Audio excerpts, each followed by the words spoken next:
Hello guys. आज हम लोग एक नया लेसन शुरू करेंगे आपके क्लास 10th की एनसीईआरटी की बुक। आज हम लोग पढ़ेंगे बहुपद यानी कि पॉलिनोमियल्स। आई होप आप लोग अच्छे होंगे। और आज हम लोग एक नए लेसन की शुरुआत करेंगे जिसे हम कहेंगे बहुपद पॉलिनोमियल्स पढ़ा जाएगा। देखा जाएगा कि बहुपद क्या है। पिछली कक्षाओं में हमने पढ़ा कि हमारे पास जो परिमेय संख्याएँ हैं या परिमेय संख्याएँ हैं या जो वास्तविक संख्या है उसके बारे में हमने पढ़ा कि वास्तविक संख्याएं क्या हैं, और उस पर कुछ हमने क्वेश्चंस को भी डिस्कस किया था। अब हम लोग जो है पढ़ेंगे कि बहुपद क्या है, बहुपद कैसे क्या होता है, इसके बारे में थोड़ा सा सीखना होगा। तो ज्वाइन कीजिए हमारे साथ और हम लोग शुरू करते हैं अपने क्लास को। सबसे पहले हम लोग समझेंगे कि बहुपद क्या है। देखिए, जब भी हमको बहुपद समझना होगा तो बहुपद समझने के लिए थोड़ा सा ध्यान दीजिए। जब बहुपद समझना होगा तो बहुपद को समझने के लिए सबसे पहले हमें समझना होगा बीजीय व्यंजक। सबसे पहले हम लोग समझेंगे कि बीजीय व्यंजक क्या है, जिसे अलजेब्रिक एक्सप्रेशन कहते हैं।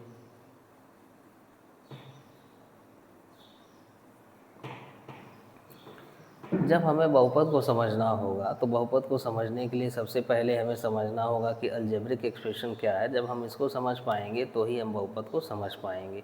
अगर हमने अलजेब्रिक एक्सप्रेशन को नहीं समझा तो हम बहुपद को भी नहीं समझ पाएंगे। तो सबसे पहले जो समझना है वो हमें समझना है कि अलजेब्रिक एक्सप्रेशन क्या है, बीजीय व्यंजक क्या है। बीजीय व्यंजक में क्या कहता है, अगर हमारे पास कोई चर राशि दी गई हो और हमारे पास कोई अचर राशि दी गई हो, तो जब हमारे पास कोई चर राशि दिया गया हो जिसको हम लोग कांस्टेंट कहते हैं, वेरिएबल्स कहते हैं, और जो कोई अचर राशि दिया गया हो जिसको हम कांस्टेंट कहते हैं, तो जब हमारे पास कोई चर राशि दी गई हो और जब कोई अचर राशि दी गई हो, तो जब इन दोनों प्रकार की राशियों को आपस में हम गणित की मूलभूत संक्रियाओं से ऐड करते हैं, जोड़ते हैं, दोनों को एक मूलभूत संक्रियाओं के साथ लिखते हैं, तो वह जो हमारे पास व्यंजक प्राप्त होता है, वह जो एक्सप्रेशन आता है, उस एक्सप्रेशन को ही कहते हैं अलजेब्रिक एक्सप्रेशन, या उसी को कहते हैं बीजीय व्यंजक। जैसे मान लीजिए कि हमारे पास एक कांस्टेंट है 2 और हमारे पास एक वेरिएबल है x। अगर हमारे पास एक कांस्टेंट 2 है, एक वेरिएबल x है, तो इन दोनों को अगर साथ लेना हो तो हम इसको लिख सकते हैं 2 + x, या इसे हम लिख सकते हैं 2 - x, या लिख सकते हैं 2x, या इसे लिख सकते हैं 2/x, या x/2 भी कर सकते हैं। कुछ भी ऐसा किया जा सकता है।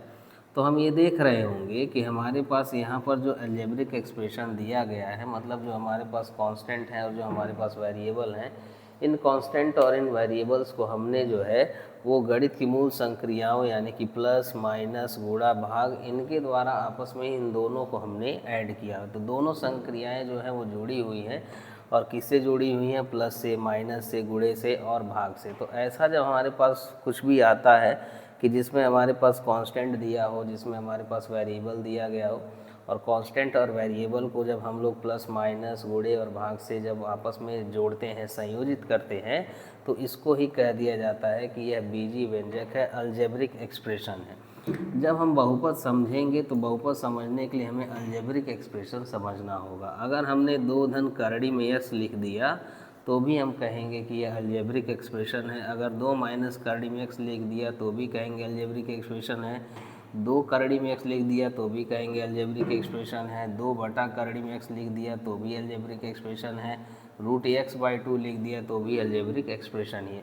ये सब जो हमने लिखा हुआ, ये सब के सब जो है वो अलजेब्रिक एक्सप्रेशन कहलाएंगे। ये आपके कहलाएंगे कि यह बीजीय व्यंजक है। इनको हम कहेंगे कि यह सभी के सभी क्या है, बीजीय व्यंजक ही है। ये सब बीजीय व्यंजक है।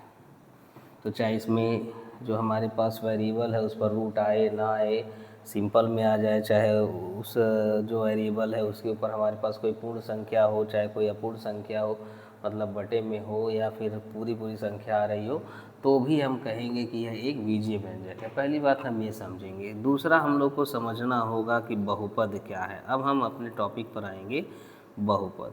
बहुपद में क्या कहता है कि जब हम कोई एक बीजीय व्यंजक लिखें, जैसे हमने ये सारे बीजीय व्यंजक लिखे हैं, तो बहुपद में क्या कहता है कि जब हम कोई बीजीय व्यंजक इस प्रकार से लिखेंगे कि कि उस बीजीय व्यंजक में जो चर राशि हो, उस चर राशि की जो घात होनी चाहिए, जो डिग्री होना चाहिए, जो पावर होना चाहिए, उसमें चर राशि की जो घात होनी चाहिए वो पूरी की पूरी एक पूर्ण संख्या मिले, तब हम कहेंगे कि यह जो बीजीय व्यंजक है ये बहुपद है। जैसे मान लीजिए कि हमने लिखा 2 + x, तो इसमें हम देखेंगे कि जो वेरिएबल x है इसकी जो पावर है वो कितनी है, 1 है। अगर हम लिखते हैं 2x² + 3x + 4 ऐसे लिखते हैं, तो इसमें भी देखें तो इसमें जो x है उसकी पावर कितनी है, 2 है। जो हमने x लिखा है यहाँ पावर कितना है, 1 है। यहाँ हम फिलहाल देख रहे होंगे कि केवल 4 ही लिखा हुआ है, तो 4 के आगे, तो अगर इस पूरे बीजीय व्यंजक को देखा जाए तो इस पूरे बीजीय व्यंजक में x की जो घात है वो 0 है, 1 है, 2 है।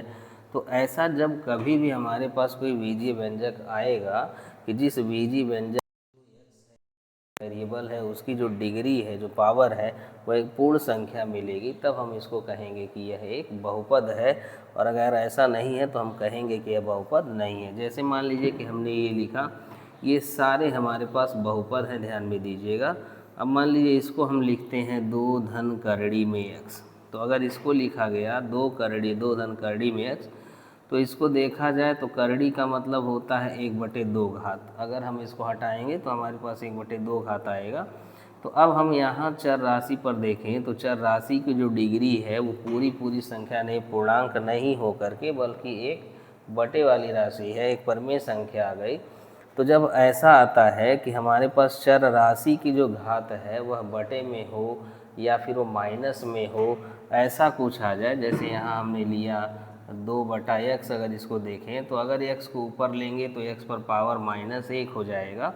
तो यहाँ देखें तो x पर पावर -1 आ गया, यहाँ देखें तो x पर पावर 1/2 हो गया। तो ये भी बहुपद नहीं कहलाएगा, ये भी बहुपद नहीं कहलाएगा। बहुपद होने के लिए क्या ज़रूरी है कि जो भी हमारे पास बीजीय व्यंजक दिया गया होगा, उस दिए गए बीजीय व्यंजक में हमारे पास जो वेरिएबल्स होंगे, उस वेरिएबल की जो पावर होनी चाहिए वो पूरी की पूरी एक पूरी संख्या हो, एक पूर्णांक हो, कभी वो बटे में ना आए, कभी माइनस में ना आए।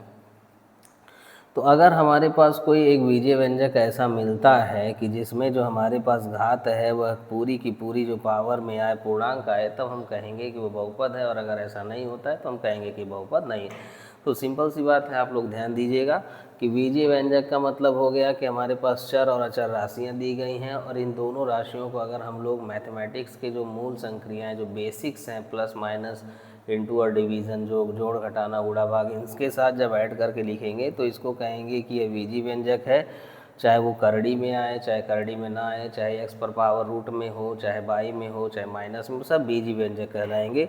लेकिन जब बहुपद में आएंगे तो उसमें हम देखेंगे कि ऐसे बीजीय व्यंजकों को लिया जाएगा जिसमें x की जो पावर हो, डिग्री हो, वह एक पूरी संख्या हो, तब हम कहेंगे कि यह एक बहुपद है। और अगर ऐसा नहीं आता है तो हम कहेंगे बहुपद नहीं है।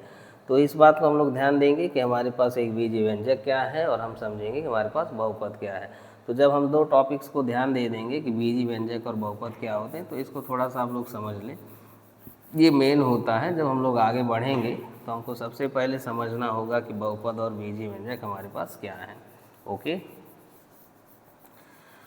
आगे हम बढ़ें तो हम लोग पढ़ते हैं कि हमारे पास बहुपद के प्रकार भी क्या हैं, और हम लोग पढ़ते हैं कि बहुपद का एक मानक रूप पढ़ा जाता है। अब हम ये देखेंगे कि हमारे पास बहुपद का मानक रूप और बहुपद की घात पढ़ेंगे।